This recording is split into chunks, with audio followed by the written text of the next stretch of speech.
Hi అండి. Welcome to Uma's kitchen. ఈరోజు మనం సింపుల్‌గా ఎంతో టేస్టీగా ఉండే చక్కెర పొంగల్ ఎలా తయారు చేసుకోవాలో చూద్దామండి.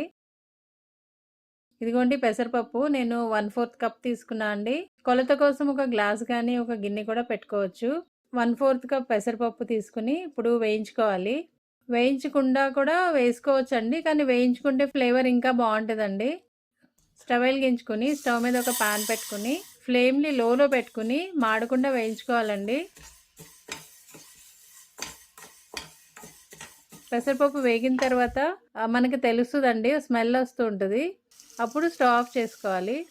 ఇప్పుడు కుక్కర్ తీసుకుని మనం వేయించుకున్న పెసరపప్పు 1/4 కప్పు, ఇప్పుడు మిగిలిన 3/4 కప్పు బియ్యంతో నింపాలి. 1/4 కప్పు పెసరపప్పు, 3/4 కప్పు బియ్యం, అంటే టోటల్ ఒక కప్పు తీసుకున్నామండి. ఇప్పుడు వీటిని 2-3 సార్లు శుభ్రంగా కడుక్కోవాలి. ఇప్పుడు అందులో 2.5 కప్పులు వాటర్ పోసుకుని 3 విజిల్స్ వచ్చేంత వరకు ఉడకనివ్వాలి.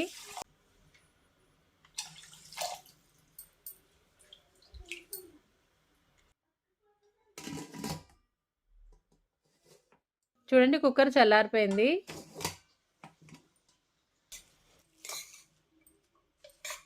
అన్నం కూడా చక్కగా ఉడికిపోయిందండి. ఇప్పుడు మొత్తం ఒకసారి కలుపుకోవాలి.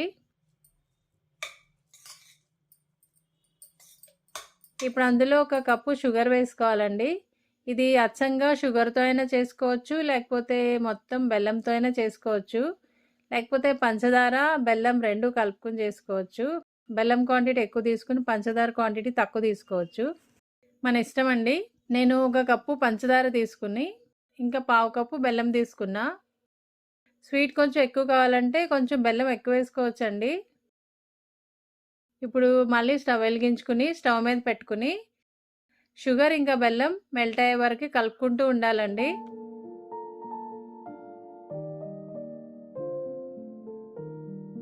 చూడండి, షుగర్ ఇంకా బెల్లం మొత్తం మెల్ట్ అయిపోయింది. ఇప్పుడు ఇందులో 1 లేదా 2 టేబుల్ స్పూన్ల వరకు నెయ్యి వేసుకుని మొత్తం ఒకసారి కలుపుకోవాలి. ఇందులో నెయ్యి ఎంత వేసుకుంటే అంత టేస్టీగా ఉంటుందండి. తర్వాత స్టవ్ మీద ఒక చిన్న కడాయి పెట్టుకుని అందులో 2 టేబుల్ స్పూన్ల వరకు నెయ్యి వేసుకోవాలి. ఇందులో నెయ్యి మనం ఎంతైనా వేసుకోవచ్చండి. 2 టేబుల్ స్పూన్లు లేకపోతే 3 టేబుల్ స్పూన్లైనా వేసుకోవచ్చు. నెయ్యి కొంచెం మెల్ట్ అయిన తర్వాత అందులో కొబ్బరి ముక్కలు వేసుకోవాలండి. ఇవి ఎండు కొబ్బరి ముక్కలు. వీటిని వేయించుకోవాలి. చూడండి, ఇలా కలర్ వచ్చిన తర్వాత తీసుకుని పక్కన పెట్టుకోవాలి. తర్వాత అదే ప్యాన్లో జీడిపప్పు వేసుకుని వేయించుకోవాలి.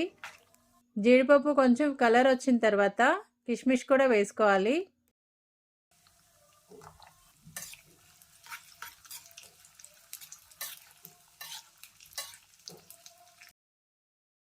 ఇవి 2 వేగిపోయిన తర్వాత ముందు వేయించుకున్న కొబ్బరి ముక్కలు వేసుకుని నెయ్యితో పాటు ఇవి జీడిపప్పు ఇంకా కిస్మిస్ 2 వేసేసి మొత్తం ఒకసారి కలుపుకోవాలండి.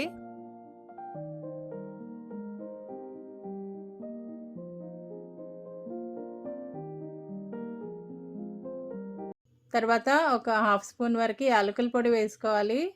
మొత్తం ఒకసారి కలుపుకోవాలి.